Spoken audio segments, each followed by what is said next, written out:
Abuse and suicide. Wow, today is a heavy topic. Welcome to the Joyous Expansion Podcast. I'm your host, Brett Dupree, scouring the globe to bring you stories of courage, passion, and resilience. If I could sum up this podcast into one word, I would use empathy. Now let's get inspired. Welcome to episode 25 of the Joyous Expansion Podcast. There I am, 25 episodes. It's like a quarter till 100. I am your host, Brett Dupree, here to welcome you to an awesome whatever day you are listening to this to right now. It's Wednesday, my 8th, and hopefully I'm going to get this out tonight because that's what I'm working on doing. I know, insider baseball for you. So today we have an interview with Mandi Dorrell. It's a very interesting interview. I'll get more on that later, but we talk about her struggles growing up that led to her issues with emotional abusive parents, so that's always fun, but how she now works in suicide prevention. Something I think is very important because suicide is a permanent solution to a temporary problem. At least that's what Richard Bandler said. But the reality is once you kill yourself, you can't change. There is still hope if you're still alive. At least that's my motto. I don't know how helpful that is. Probably not too much. I don't really understand suicide because it's just not how my brain's wired. So I found this conversation to be very interesting. I have been living a good life so far. I'm going to be starting a new podcast soon, the Church of Awesome podcast, where I'll be really delving into the Church of Awesome. So watch out for that. It's going to be part of Seven Stones Radio, part of that network. Working on that. So excited about that prospect. Lightworker Toastmasters is going good. My time as the public relations manager for Toastmasters is going away soon, so that should give me a little bit more free time and less stress, though I'm still working towards my Distinguished Toastmaster my Distinguished Toastmaster Award. I need an high performance leadership module, and that's it. So I'm going to be really working on that soon.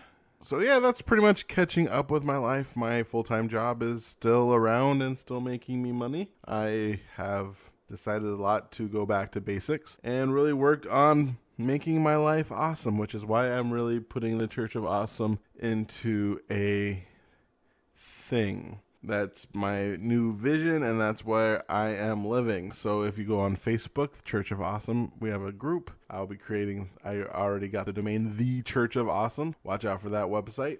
It'll be with Joyous Expansion, of course, because I still want to increase joy as well as increase awesome. Joy and awesome. That's why I say be love, be joy, be awesome. That's all three, my friends. Well, now it's time for the 5th commandment of the Church of Awesome. Remember, number 1 being be awesome.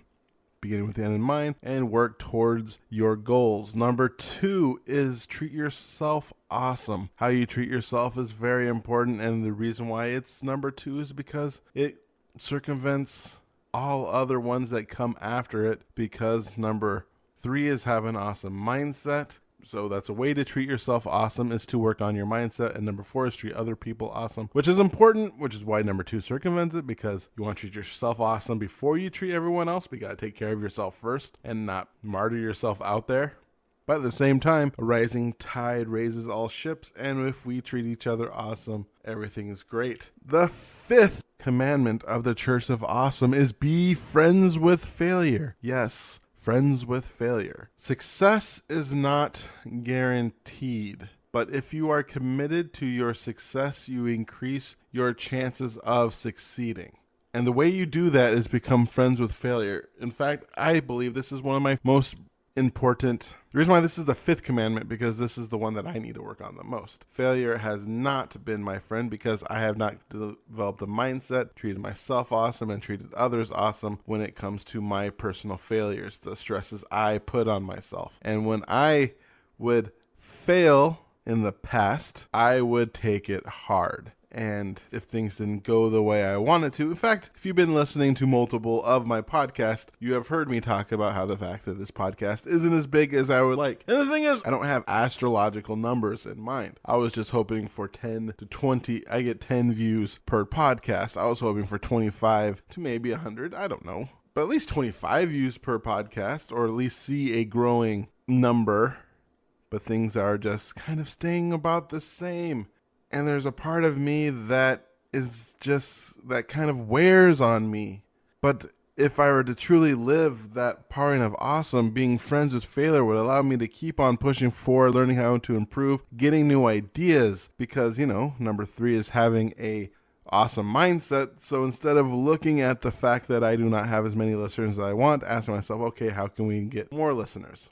Because in reality, if you try and try and try and try, a lot of times you will fail. A lot of times you will not get the results that you want. But if you look at them as learning opportunities, then you'll be able to move forward. Being able to move forward is the key to living a successful life. And this one is so big, maybe it's just very big for me. If you have the mindset down where you can be friends with failure, you can be friends with messing up, and looking life as a learning opportunity and having a growth mindset instead of a mindset of problems, that you will increase your chances of living the life of your dreams, of living the life that you want to live. Because life is full of failure. No matter how many times you're going to raise your vibration up to a higher plane, something you try is just not going to work out. But once you are tied to that, in fact, this is almost the Buddhist idea of suffering, letting go of desire. Letting go of your desires would be a part of being friends with failure, letting go of the desire for what you want. And being friends and be able to accept what happens in your life. So this may be more of a personal commandment of mine, but I think it is very important, at least for a certain percentage of us, to emphasize being friends with failure and continue to move forward. And speaking of being friends with failure, today's interview is not the best quality, but the subject matter is so important, I really want to share it out there. To be honest, when I first got done with the interview, due to the things that went wrong, the failures, if you will, I actually felt down upon it. But now that I've actually listened to it and edited it, Mandi was extremely vulnerable in her sharings, and I love the interview, even though the quality is not up to what I'd like it to be in the audio quality, not the quality of the interview. Interview is amazing, the audio quality. So I apologize for that, but information is so important that needs to put out there. So I ask you, my honored listener, to endure the unfortunate quality of the audio on her end, because the information is so good. And because my internet actually went down during this interview, and at one point, the last 10 minutes or so, some parts she's sped up because of this. Something happened with Zencaster.com, and it's just, so she's going to be talking really fast, and some parts are kind of hard to understand, which is unfortunate because some of those parts are very important. But honestly, I think suicide prevention is just a very important topic, and so I hope you enjoy this interview. Mandi Dorrell has been a teacher and adjunct professor for 10 years and the program director of a suicide prevention nonprofit. Growing up in a verbally abusive household and spending most of her life people-pleasing, she recently learned ways to give of herself while still honoring her own needs and wants. Now she tries to live every day to the fullest and take every experience with gratitude. Hello, Mandi, and welcome to my podcast. Thank you. Looking over your bio, you seem to have a very interesting life. Oh, thank you. Yeah, I wouldn't say super interesting, but a lot of different things have happened. I've taken a lot of different paths throughout my life. You said you were in a part of a verbally abusive household growing up? Yes, I was. My parents had 5 kids, and they were pretty avoidant emotionally from all of us, but they selected myself and my brother to be verbally abusive towards. Growing up, I was responsible for a lot in my house because I was an older child.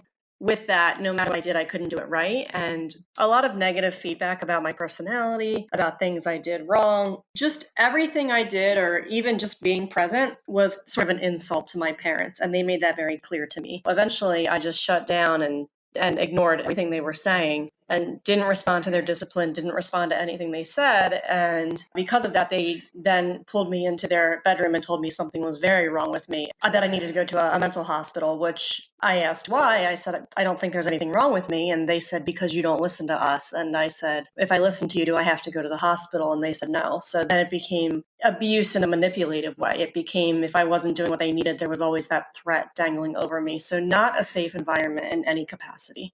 Ooh, that does not sound good at all. No. That must have led to some serious issues growing up. It did. It created in me definitely anxiety and depression. I didn't know I had anxiety and depression my whole life until I became an adult and went off to college. It made me very distrusting of mentors and parents, my friends' parents, other people's parents, my own parents, but I never felt comfortable getting close to an adult. And that also led me into obsessive compulsive disorder, because when you live in a situation you can't control, you look for something you can control. So in my way, it came out as OCD.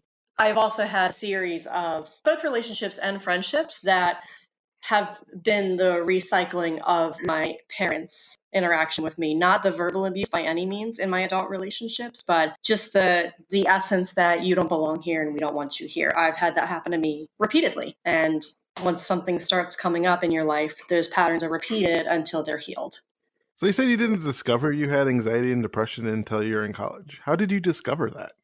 So when I went off to college, I had always been very independent and self-sufficient. When I went off to college, it wasn't that I was alone for the first time. It was that I was now responsible for everything in my life. So even though my parents were abusive, they still fed us, they still clothed us. I always had a roof over my head. Now it was on me to figure it all out. I didn't know how to begin college, how the admissions process worked. I didn't know what to do about a meal plan. So all of this newfound responsibility, in addition to doing something I wasn't even sure about. I didn't know if I wanted to go to college. I was just doing what everyone else did. And so with that, my roommate could see, she's a super kind human being. She could see that I was off. So she recommended I go to the wellness center, and I did. And I met a few times with a psychologist there, and she diagnosed me with generalized anxiety disorder and situational depression. So from that time, I've been re-diagnosed with that multiple times, but in every situation, I work harder at staying stable emotionally. But every one of my therapists has told me, this is in my brain. This is now part of who I am. It's not situational, and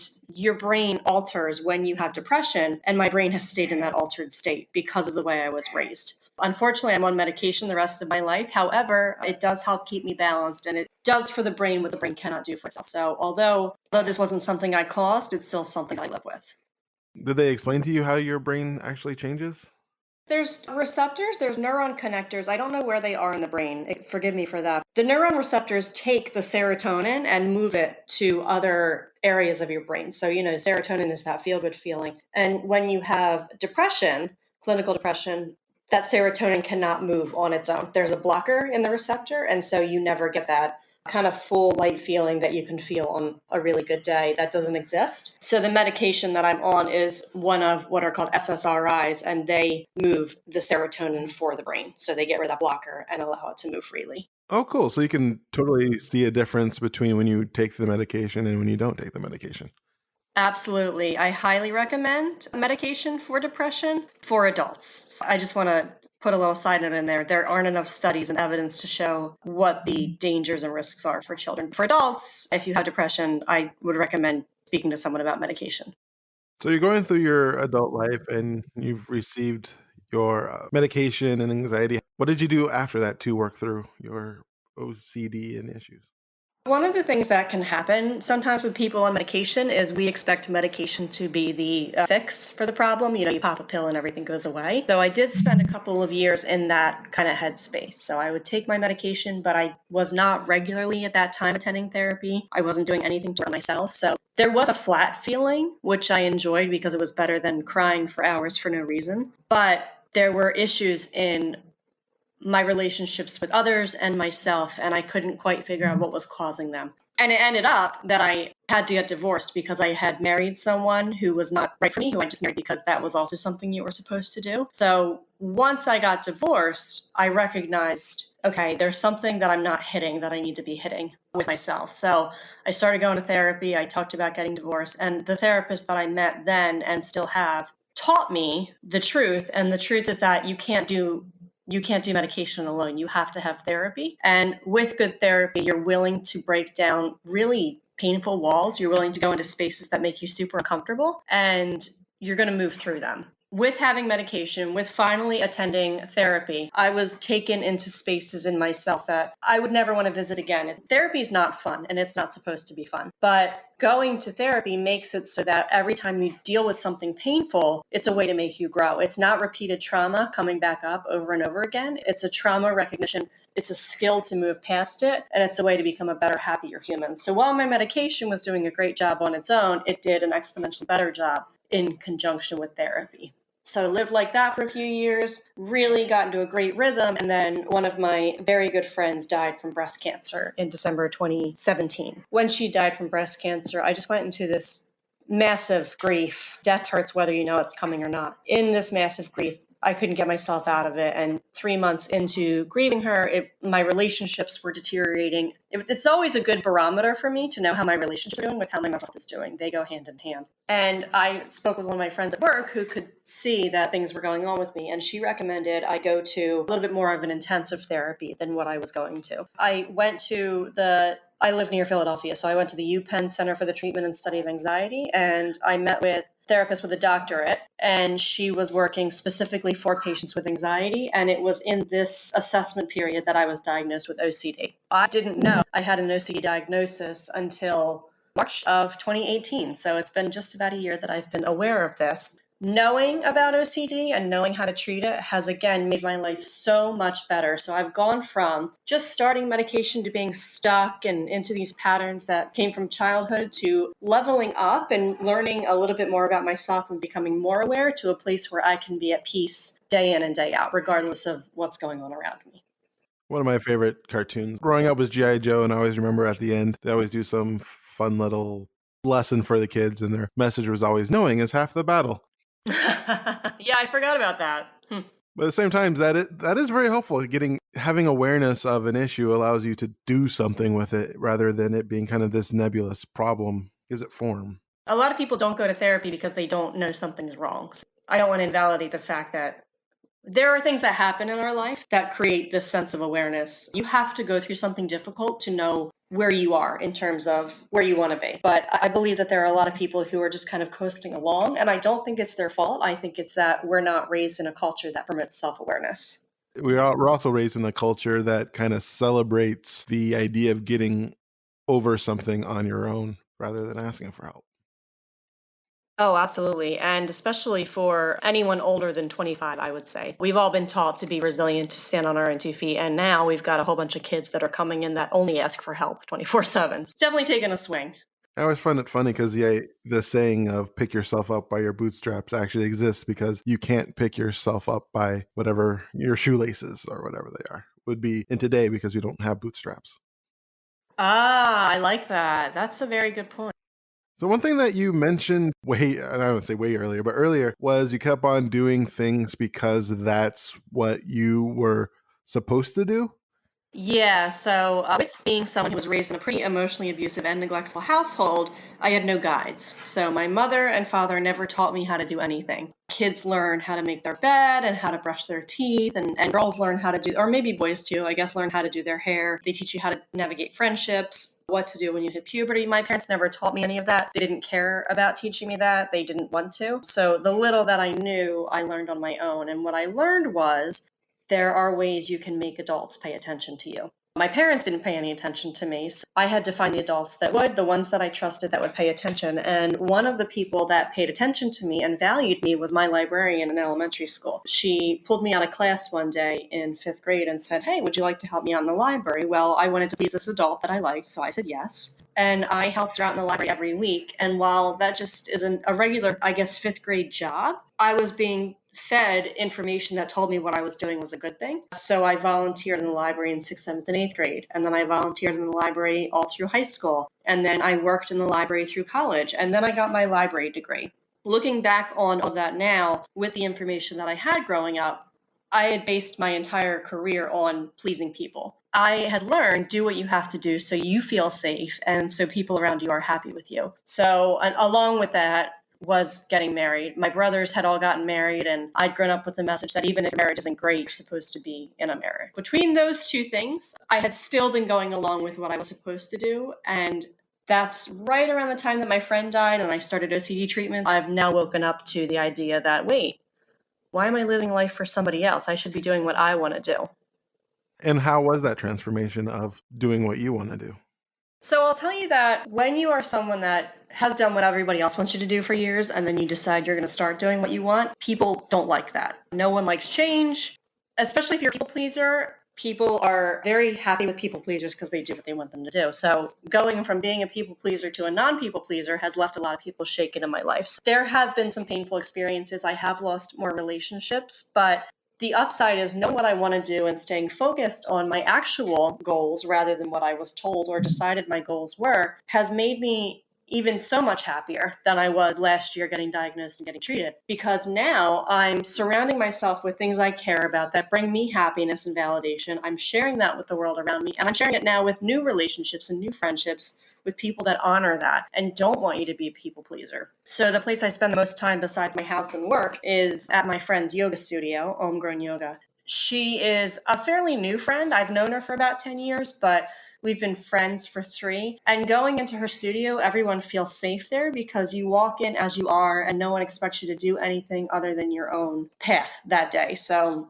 if you've ever taken or seen a yoga class, the instructor guides you through movements. What our instructors tell you is the movements are just a suggestion that you move how your body wants you to move today. And that's your purpose for being here. And that relates directly to kind of the new mindset I have in life, and that it might not work for somebody else, or it might not be what I need to be doing at this moment, but it's what I want to do right now. It's a brand new part of my life, and I am so happy for it. Congratulations. That's so cool. Thank you. In our previous conversation, it seems like a huge part of your passion is working with children. It is. And while I don't love being a librarian, I've had the pleasure of working in the school system for 10 years. I used to work with high schoolers, and now I work with kindergarten, first and second grade, middle school, and I teach college. My research shows that you're considered a child until age 25. I consider all of them children. I call them my kids. And children I like to give children what I didn't have growing up. So I want children to feel validated and valued. I want them to know they're heard. I want them to know they belong. I really have a good relationship with pretty much all of my students because I respect them for who they are and what they bring to the table. It does not mean there's not rules. I'm very good at boundaries and making sure the students know what the rules are, and I do enact discipline. But even if I have to give a kid a consequence for a bad behavior, there's no relationship between that consequence and how I'll treat them in the very next moment. So they know that they're always safe in my presence. And every child I meet and see, I have this energy around me that makes me just want to reach out to them and tell them that they are fine the way they are. I did it today. I went to Starbucks, and this little girl took a little time away and stood next to me and was watching me, and I was watching her, and I asked her what she got for breakfast, and she told me, but you could tell she wanted to share. So I just innately go toward what the children are doing and engage with them, and I don't see that as a bad thing. It's a really fun part of being a teacher. That does sound like a fun part. Going over your profile, you said that not all your times were good teachers because you've lost 6 kids to suicide? I have lost 6 students, yeah, all when I taught high school. Our first student we lost in August 2014, and our last student we lost in June of 2016. I think 2016, but it was within a very short span there. When you are a teacher, well, I guess any teacher has relationships with most students in the building, even the students that aren't theirs. But when you have a child that you've lost to suicide that you used to teach, it's extremely devastating because we do see these children as our own in some ways. And a lot of these suicides actually happened over the summertime, which is even more devastating because it gave us the impression and the feeling that we were part of the reason the kids were alive. And without us in their lives, they gave up in some way. So we take responsibility for that. And I know that that's survivor's guilt, but it still exists. Just losing student after student after student. And then finally with our 6th one, I just couldn't take it anymore. I said, I don't want to lose another kid to suicide. So because of that, one of the parents of one of the children we lost to suicide, her mother wanted to start a foundation, a nonprofit for suicide prevention and education within schools. As soon as I lost my 6th student, I latched on to her and joined her cause. She started a foundation called Spread the Love Foundation, which is going into schools and training adults on suicide prevention and training kids on suicide prevention and doing mental health screenings, which is when you know if you might be developing a mental illness, and just teaching kids about coping techniques, stress relievers, who to reach out to when you need help, all the things that kids need today, because suicide is actually growing in the 10 to 24 population. It's the 2nd leading cause of death. When I was growing up, it was the 3rd leading cause of death. So there is an increase. There is a need for suicide prevention education in schools. And while I am devastated by the 6 students that I've lost, Since bringing this foundation into that particular school system 3 years ago, there has not been one suicide since. So it's really made a huge difference in the lives of students in that area, and in other areas we're going, and we're seeing positive feedback as well. That's great results. Yeah, we're thrilled. So how do you go about preventing suicides?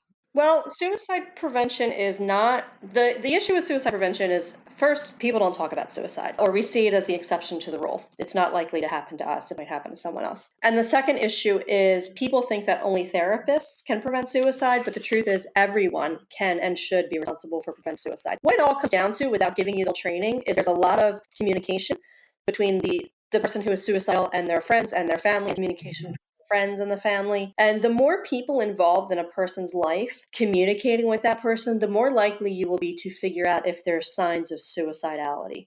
We often think of the suicidal person as a loner with no friends, wearing black clothing, maybe having their hood down, not showering, not taking care of themselves. And while that may be the case about someone who is very depressed, most suicidal individuals present and socialize very normally, but they give you hints. So those hints might be verbal, like saying, take my favorite sweater, or you won't have to worry about me after Monday. Those could be behavioral, like seeing them give things away or stop working on homework. And just among that, there's hundreds of other clues, but training individuals to know that anyone can prevent suicide is how we keep suicide from happening. People that are asked about suicide, about their own suicidal thinking, and asked to stop suicide often don't ever commit suicide. They want to know somebody's listening and someone cares. But if we're not talking to each other and we're not engaging in relationships and really getting to people around us, we might miss a sign. So it's all about that community engagement.